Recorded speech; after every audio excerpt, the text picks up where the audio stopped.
अस्सलाम वालेकुम दोस्तों, उर्दू क्लासिक चैनल पर खुश आमदीद। मुअज़्ज़िज़ सामीन हज़रात, आपसे उम्मीद की जाती है कि वीडियो को लाइक करें और चैनल को भी सब्सक्राइब कर लें। शुक्रिया। आइए चलते हैं कहानी की जानिब। खातून सीरीज़ किस्त नंबर 3। सिपाहियों ने चिल्ले चढ़ाकर निशाने बांधे और फिर अपने सरदार के इशारे पर तीर छोड़ दिए। 6 के 6 तीर तनी हुई कमानों से निकलकर सीधे मेरे सीने में आकर खुप गए। इन तीरों के धचकों और मौत के खौफ से शायद मैं बेहोश हो गया था। जब दोबारा मैंने आंखें खोली तो सहरा की तेज धूप चारों तरफ फैली हुई थी। मैं इसी तरह पत्थर के साथ बंधा हुआ था। मेरी गर्दन ढलकी हुई थी और 6 तीर आधे से ज्यादा मेरे सीने में पेवस्त थे, लेकिन कहीं से खून का कतरा भी न निकला था। मैंने गर्दन उठाकर इर्द गिर्द देखा। सहरा के टीलों पर रेत के जर्रे आफताब की तमाज़े से चमक रहे थे। मेरे सीने में हल्का सा भी दर्द ना था। मुझे यकीन हो गया कि मेरी मौत को सचमुच टाल दिया गया है और मैं मरा नहीं बल्कि जिंदा हूँ। मेरे हाथ पीछे बंधे हुए थे। मैंने थोड़ा सा जोर लगाया तो मुझ पर एक और हैरत अंगेज इंकिशाफ हुआ। मेरे हाथों की जंजीरें टूटकर गिर पड़ी। मैंने एक झटका दिया और मेरे पांव भी आज़ाद हो गए। फिर मैंने अपने जिस्म की गिर्द बंधा हुआ रस्सा भी तोड़ डाला। मैं आज़ाद था मगर मेरे सीने में 6 तीर लगे हुए थे। ये एक दहशतनाक मंजर था। मैंने एक एक करके अपने सीने के सारे तीर बाहर निकाल डाले मगर इनके साथ ज़रा सा भी खून नहीं लगा हुआ था। ये बात खुद मेरे लिए भी हैरत अंगेज थी और किस हद तक दहशतनाक भी। मैंने अपने सीने के जख्मों को देखा। वो तीरों के बाहर निकलते ही इस तरह मुंदमिल हो गए जैसे वहाँ कभी तीर नहीं लगा था। सिर्फ मेरी सफ़ेद आबा में 6 सुराख मौजूद थे। खुशी से मेरा दिल भर आया।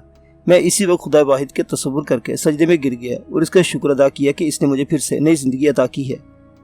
मैं टीले की दूसरी जानिब से होकर शहर की तरफ चल पड़ा। मैंने सारे इलाके से अच्छी तरह वाकिफ था। अब मैं इस जालिम शहर से निकल जाना चाहता था। दूर मुझे अपने वालिद का आहराम और वालिदा की कब्रिस्तान में खजूर के दरख्तों का झुंड नजर आया। मैंने दिली दिल में अपनी वालिदा और वालिद की रूहों को सलाम किया और रेत पर शहर की तरफ चलता चला गया। एक और बात बड़ी अजीब रही थी। सहरा तेज धूप की तपिश में जल रहा था मगर मुझे कोई गर्मी महसूस नहीं हो रही थी। मुझे पसीना भी नहीं आ रहा था। शहर में पहुंचकर मैं कोने वाले जैतून के एक बाग में एक चश्मे पर बैठ गया। मैंने कारवांसराय रात के अंधेरे में जाना चाहता था। वहीं चश्मे पर बैठे बैठे शाम हो गई। फिर शाम को सुबह अंधेरा जब रात की तारीकी में बदल गया तो मैं जैतून के बाग से निकलकर शहर की खामोश गलियों में से गुजरता हुआ कारवांसराय पहुंच गया। सिराय के मालिक से अपना थैला वापस लिया। थैले में से चंद दीनार निकालकर इसे दिए और कहा कि मुझे घोड़ा चाहिए। मेरा घोड़ा गुम हो गया है। सिराय के मालिक ने मुझे अपने अस्तबल में से एक घोड़ा लाकर दे दिया। मैं घोड़े पर सवार होकर कारवांसराय से बाहर आ गया और घोड़े को सहराई बबोलों में से गुजारते हुए उस कच्चे रास्ते पर डाल दिया जिस पर 2 दिन पहले एक काफिला मिस्र से मुल्क सिंध की तरफ रवाना हो चुका था। सितारों की रोशनी से मुनव्वर खामोश ठंडे सहरा में मेरा घोड़ा आधी रात तक सफर करता रहा। ये वो रास्ता था जिस पर काफिले सफर करते थे। चुनांचे एक जगह खजूरों के झुंड में ठंडे पानी का चश्मा मिल गया। यहाँ मैंने घोड़े को पानी पिलाया। कुछ देर इसे आराम करने के लिए खुला छोड़ दिया। मैं चश्मे के पास पत्थरों पर बैठकर अपनी शुरू होने वाली नई जिंदगी पर गौर करने लगा। रात थोड़ी बाकी रह गई थी। मैं फिर अपने सफर पर रवाना हो गया। 2 दिन और 2 रातों के सफर के बाद मैंने मिस्र के सरहद से बहुत दूर काफिले को जा लिया। अब मैं भी बाकायदा तौर पर इस काफिले में शामिल हो गया जिसकी मंजिल मुल्क सिंध यानी आज का पाकिस्तान था। इस काफिले में कोई 70 के करीब मुसाफिर सफर कर रहे थे। 15 ऊँट थे, 50 घोड़े और कुछ ऐसे ऊँट थे जिन पर सिर्फ सामान लदा हुआ था। मीरे कारवां एक अजमी था मगर मिस्री और दूसरी मशरकी जुबानों का माहिर था। साथ ही यानी वो आदमी जिसके जिम्मे ये काम था कि वो हर साथ गुजरने पर बावाज़े बुलंद वक्त का ऐलान करे। एक ऊँटी पर सवार था और इसकी ऊँटी पर रेत घड़ी मौजूद थी। इस रेत घड़ी में से हर एक साथ गुजर जाने पर रेत ऊपर के खाने से निकलकर नीचे के खाने में जमा हो जाती थी, जिसके साथ ही इसे दोबारा उल्टा कर देता था और रेत जर्रों की सूरत में निचले खाने में गिरना शुरू हो जाती थी। ये घड़ी मिस्रियों की इजाद नहीं थी बल्कि इसे इनसे भी बहुत पहले दजला और फरात की वादी में रहने वाली सुमेरी कौम ने बनाया था। मिस्रियों ने इसमें मुफीद रद्दोबदल जरूर किया था और ये रद्दोबदल मेरे सामने फिरौन कफरूती के शाही महल में हुआ था। अहले बाबुल और अहले मिस्र ने इस सिलसिले में हैरत अंगेज काम किया और बाद में बनु अब्बास और बनु उमैया के अहद में मुसलमान हैयतदानों ने इस ज़िम्न में ऐसे कारहाय नुमाया अंजाम दिए कि तारीख के औराक आज भी इनके कारनामों से रोशन है। मिसाल के तौर पर बनु अब्बास के खलीफा के दौर में एक ऐसा शम्मादान बनाया गया जो रात के वक्त रोशनी देने के साथ साथ वक्त भी बताता था। हर साथ गुजर जाने पर इस शम्मा का दरवाज़ा खुलता और उसमें से एक शख्स का पुतला निकलकर बड़े अदब से ताज़ीम बजा लाता। फजर के वक्त यही पुतला शम्मादान की चोटी पर खड़ा हो जाता और ऐलान करता, अल्लाह ताला खलीफा वक्त पर सुबह खैर बरकत के साथ तुलू करे। मैं इसी अब्बासी खलीफा के दरबार में कुछ देर शाहिद पीप रहा हूँ।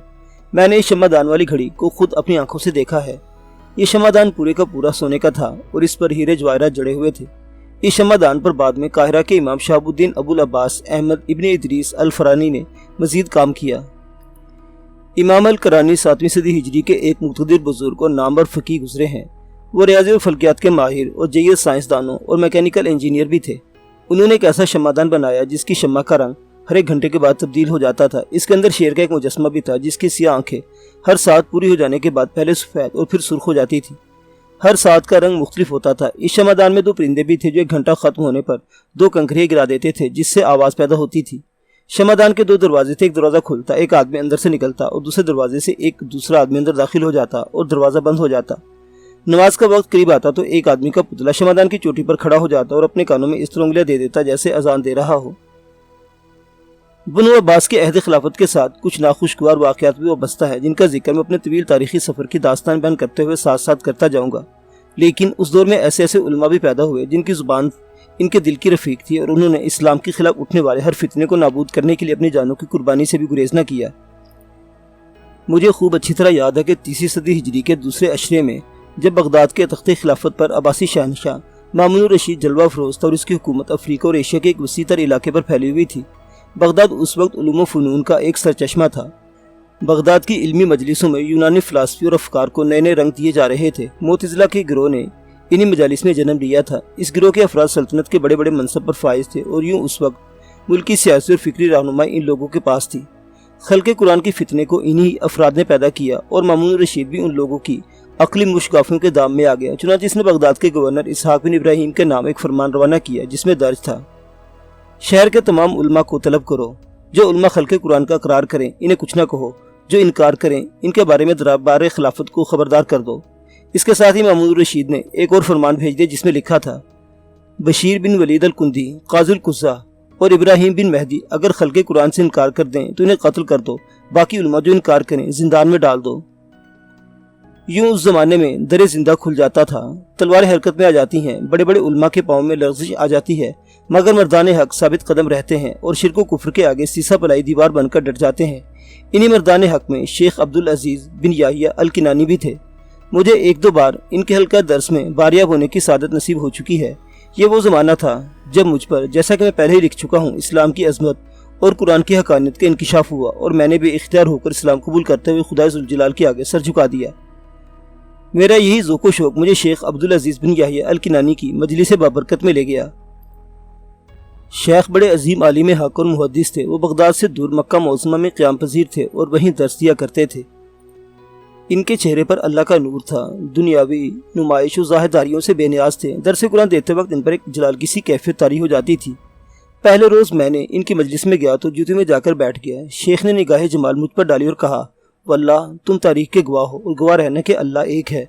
हजूर नबी सल्लल्लाहु अलैहि वसल्लम अल्लाह के रसूल और कुरान मजीद अल्लाह का कलाम है।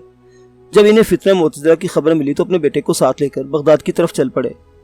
बगदाद में जुम्मतुल मुबारक का दिन था। मस्जिद असाफा नमाज़ों से खचाखच भरी हुई थी। एक सतून के पास मैं भी अदब से बैठा था। मैंने देखा शेख अब्दुल अजीज़ बिन याहिया अल किनानी नमाजियों की पहली सफ़ में उठ खड़े हुए। सामने वाले सतून के पास इनका बेटा दुजानु क़िबला-रू होकर बैठा था। आपने अपने बेटे की तरफ देखा और पुकार कर कहा, मेरे बेटे, कुरान के बारे में तुम क्या जानते हो? बेटे ने जवाब दिया, अल्लाह जल्ले शानहू का कलाम है। अल्लाह जल्ले शाना का नाजिल करता है और गैर मखलूक। मस्जिद में लोग दम बखुद होकर एक दूसरे को देखने लगे। कुछ लोग वहाँ से उठकर चले जाते हैं, लेकिन शेख अपनी जगह पर खड़े थे। गवर्नर के सिपाहियों ने बाप बेटे को गिरफ्तार करके बगदाद के कोतवाल अमर बिन सिदा के सामने पेश किया। कोतवाल ने पूछा, तुम्हारा नाम क्या है? अब्दुल अजीज़ बिन अल किनानी, किस शहर से आए हो? मक्का मौज़मा से। मस्जिद में तुमने और तुम्हारे बेटे ने जो कुछ कहा इससे तुम्हारी क्या मुराद थी? शेख अब्दुल अजीज़ बिन याहिया अल किनानी ने बेखौफ होकर कहा, अल्लाह जल्ले शाना की खुशनुदी और इसके कुर्ब की ख्वाहिश। शेख अब्दुल अजीज़ बिन याहिया को मामून रशीद के दरबार में पेश किया गया। बड़े बड़े उलमा वहाँ मौजूद थे। मैं भी उस वक्त खलीफा के दरबार में था। मामून रशीद तख्त पर जलवा अफरोज़ था। शेख अब्दुल अजीज़ बिन याहिया अल किनानी पहले 2 रकत नमाज अदा करते हैं, फिर चेहरे पर जलाल लिए दरबार में दाखिल होते हैं। शाही खुद्दाम इन्हें पकड़कर आगे करना चाहते हैं कि मामून रशीद खुद्दाम को परे हट जाने का इशारा करता है। मामून रशीद ने शेख अब्दुल अजीज़ बिन याहिया से कहा, तुमने एक दीनी हुक्म से इन्हिराफ किया और खुदा की सिफात में शिरक किया है। मेरी निगाहें दरबार में खड़े शेख के पुरजलाल चेहरे पर थी। उन्होंने गर्जदार आवाज़ में कहा, अमीरुल मोमिनीन, मैं एक गरीबुद दियार तालिब इल्म हूँ। मुझे खाना खुदा के जवार में रहने का शर्फ हासिल है। मैंने सुना कि हक दब गया है और सुन्नत रसूल की रोशनी को बुझाने की कोशिश की जा रही है। बिदअत हवा पकड़ रही है और एक शख्स हर मुसलमान के लिए एक ऐसी शर्त को जुज़्वे ईमान करार दे रहा है जिसका अकरार न खुदा ने न उम्मत से कराया है। खुदा के रसूल ने इसकी गवाही दी, जिसका ऐलान न खलीफा राशिदीन ने किया نہ کسی صحابی رسول نے کیا، اور اس شرط کا اعلان وہ شخص کر رہا ہے جو ہارون رشید کے گھر پیدا ہوا۔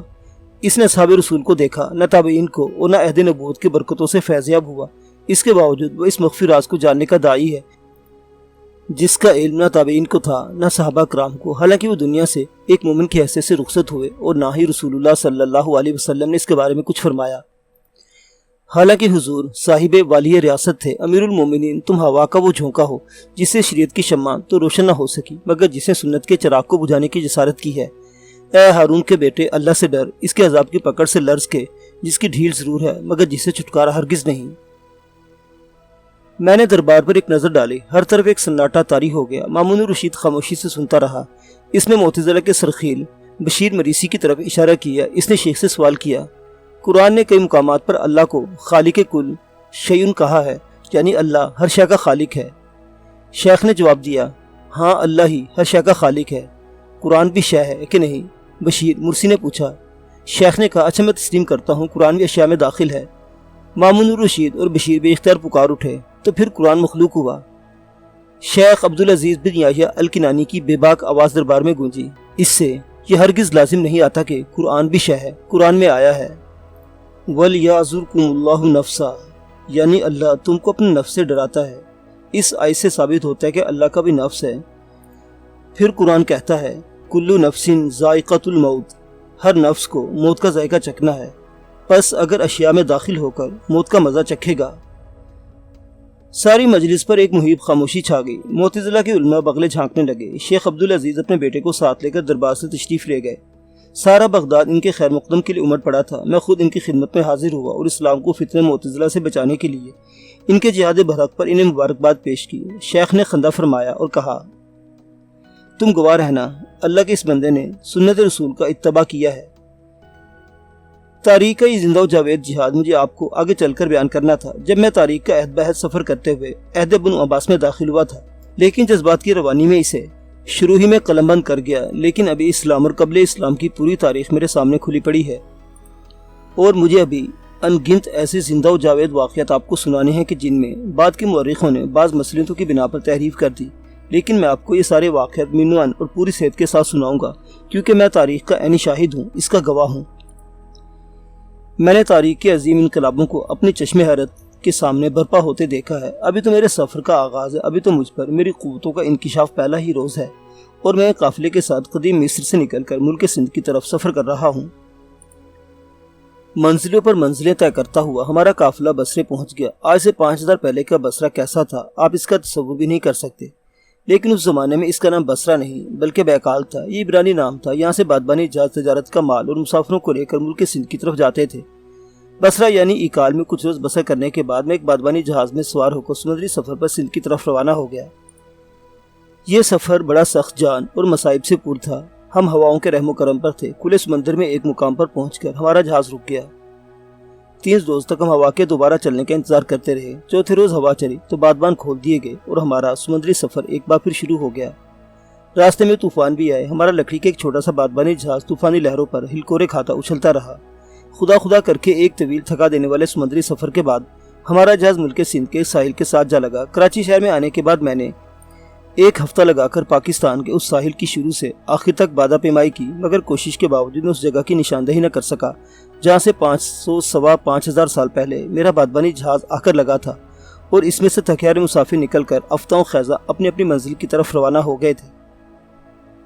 یہ اسلام سے بہت پہلے کا سندھ تھا، اور یہاں شمال میں آریاؤں نے دور دور تک آبادیاں بنا کر اپنی راجدھانیاں بنا کر حکومتیں قائم کر رکھی تھیں۔ اس وقت سارے ہندوستان کو سندھ کے نام سے جانا اور پکارا جاتا تھا۔ اندرون سندھ موہنجودڑو کی تہذیب زوال پر تھی، اور آریہ راجہ اس شہر اور اس کی ہم تہذیب شہر ہڑپا پر بار بار حملے کرتے تھے۔ سندھ کی جس چھوٹی سی بارونق بندرگاہ پر میں آج سے 5000 برس پہلے آ کر اترا تھا، اس کا نام اب میرے ذہن سے اتر گیا ہے۔ میرا گمان ہے کہ یہ کہیں گوادر کے آس پاس ہوگی، مگر اب تو اس کا نشان تک کہیں نظر نہیں آتا۔ میں پہلی بار سندھ کے لوگوں کو دیکھ رہا تھا۔ ان کے رنگ سانولے تھے، وہ قد کاٹ میں اونچے لمبے اور مصریوں کے مقابلے میں زیادہ تنومند اور خوشحال لگتے تھے۔ ان کے لباس صاف ستھرے تھے، سینے اور کندھے چوڑے چکلے تھے۔ بندرگاہ کے قریب ایک کارواں سرائے تھی، میں اسی میں اتر گیا۔ اتنے لمبے اور تکلیف دہ سمندری سفر کے باوجود ان پر تکان کے کوئی اثرات نہیں تھے۔ میرا ارادہ موہنجودڑو میں جا کر تبادلہ کرنے کا تھا۔ میں نے بعض قافلے والوں میں سے اس شہر کے عروج و ترقی کی بہت سی داستانیں سن رکھی تھی۔ لیکن بادبانی جہاز میں مجھے سندھی مسافروں نے بتایا کہ اب اس شہر کا زوال شروع ہو چکا ہے اور آریہ راجوں کے حملوں کی وجہ سے اس عظیم الشہر شہر کا سکون برباد ہو چکا ہے۔ آج اندرون سندھ اس عظیم الشان تہذیب کے صرف کھنڈر ہی باقی رہ گئے ہیں۔ آج کے ماہرین آثار قدیمہ اس کھنڈر کی ہموار گلیوں اور کنووں کو دیکھ کر اگشتے بدندہ ہیں، لیکن اس وقت سوائے میرے اور کوئی نہیں جانتا کہ اس شہر موہنجو دڑو کے وسط میں ایک پختہ اینٹوں کا بنایا ہوا ایک اونچا مینار تھا جو فلکیات کی لیبارٹری تھی، اور جہاں سے موہنجو دڑو کی قدیم سندھی سائنسدان اور ماہرین فلکیات ستاروں کی چال کا مشاہدہ کرتے تھے۔ اس لیبارٹری میں سورج اور چاند گرہن کا اور بروج و سیارگان کی تقویم کا پورا ریکارڈ موجود تھا۔ کراچی شہر میں پہنچنے کے بعد میں سب سے پہلے موہنجو دڑو کے کھنڈرات دیکھنے گیا تھا۔ یہاں کے ایک مندر کی دیوداسی رقاصہ روکاش کے ساتھ میری زندگی کا ناقابل فراموش ڈرامہ کھیلا گیا تھا، لیکن مجھے اس دیو پیکر معبد کے کئی کھنڈر بھی دکھائی نہ دیے۔ کچھ گلیوں کو میں نے پہچان لیا۔ حیرت کی بات ہے کہ ان گلیوں کی اینٹیں 5000 سال کے انقلابات زمانوں کو برداشت کر گئی اور ان کی بناوٹ ویسی کی ویسی رہی۔ میں نے اپنی آنکھوں سے موہنجو دڑو کے مزدوروں کو ان گلیوں، مکانوں اور نئے معبدوں کی دیواروں میں اینٹیں لگاتے دیکھا ہے۔ میں نے خوش لباس دمکتے سانولے چہروں والی دوشیزاؤں کو معبد میں عبادت کرنے اور دریا پر نہاتے کہہ کے لگاتے دیکھا ہے۔ آج ان کے روشن خوبصورت چہرے وقت کی گرد میں ہمیشہ ہمیشہ کے لیے گم ہو گئے ہیں اور ان کی زندگی سے بھرپور کہہ کے تاریخ کے نہا خانوں کو تاریکیوں میں اتر گئے ہیں۔ تاریخ کے اوراق وقت کی سب سے بڑی عبرت گاہ ہیں اور میں ان اوراق کو ایک ایک کر کے آپ کے سامنے کھول رہا ہوں، اس لیے کہ میں ہزاروں برس کی تاریخ کا عینی گواہ ہوں اور انسانی تاریخ کے عظیم قافلے کے ساتھ ساتھ سفر کرتا رہا ہوں۔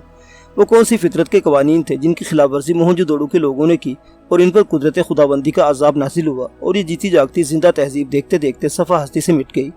یہ بھی میں آپ کو ضرور بتاؤں گا کیونکہ یہ سب کچھ میری آنکھوں کے سامنے ہوا۔ میں انسانی تاریخ کی سچی داستان بیان کر رہا ہوں، انسانی تہذیبوں کے عروج و زوال کی کہانی نہیں بلکہ سفر نامہ قلم بند کر رہا ہوں۔ تاریخ کی یہ کہانی حرف بحرف سچی ہوگی، غلطی، مبالغے اور مروجہ تاریخ کے واقعات اغلاط سے پاک ہوگی، کیونکہ میں مورخ نہیں ہوں بلکہ خود تاریخ ہوں۔ ایک طویل و عظیم اور حیرت و استعجاب سے لبریز انسانی تاریخ، ایک فتح سے دوسری فتح کی طرف دوڑتے ہوئے بادشاہوں کی فوجوں کے رتھ اور فاتح بادشاہوں کی سینوں میں اترتے ہوئے سازشی خنجر اور چاندنی راتوں میں قلعے کی دیواروں سے اتر کر فرار ہوتی شہزادیاں اور بابلی مندروں کے چبوتروں پر بیٹھے جسم فروش حسینائیں جن کے گھروں کے چراغ ان کے حرام کی کمائی سے روشن ہوتے تھے اور سلیب کی طرف لے جاتے پیغمبروں کو لرزا دینے والے جلوس اور شاہی رقاصاؤں کے ایک اشارے پر نیک انسانوں کی کٹتی ہوئی گردنیں اور فاتح فوجوں کی زد میں آئے ہوئے شہروں کے بلند ہوتے شعلے اور آسمانوں سے نازل قہر خداوندی، یہ میرے عظیم سفر نامے کے چند روشن و تاریک جھلکیاں ہیں۔ میں کراچی کے ساحل پر اپنے دور افتادہ تنہا کاٹیج میں بیٹھا تاریخ کا انوکھا سفر نامہ لکھ رہا ہوں۔ ابھی تو صرف اس مقام پر پہنچا ہوں کہ جب میں آج سے 5000 پہلے سندھ کے شہر موہنجو دڑو کی ایک کارواں سرائے میں اترا اور اسی شہر کے ایک عظیم مندر کی رقاصہ دیوداسی روکاش حسن و عشق کی خون آشامیوں کے ساتھ میرا انتظار کر رہی تھی۔ معزز سامعین حضرات، تاریخ کی یہ داستان ابھی جاری ہے، بقیہ واقعات اگلی قسط میں دیکھتے رہیے۔ اردو کلاسک۔ اللہ حافظ۔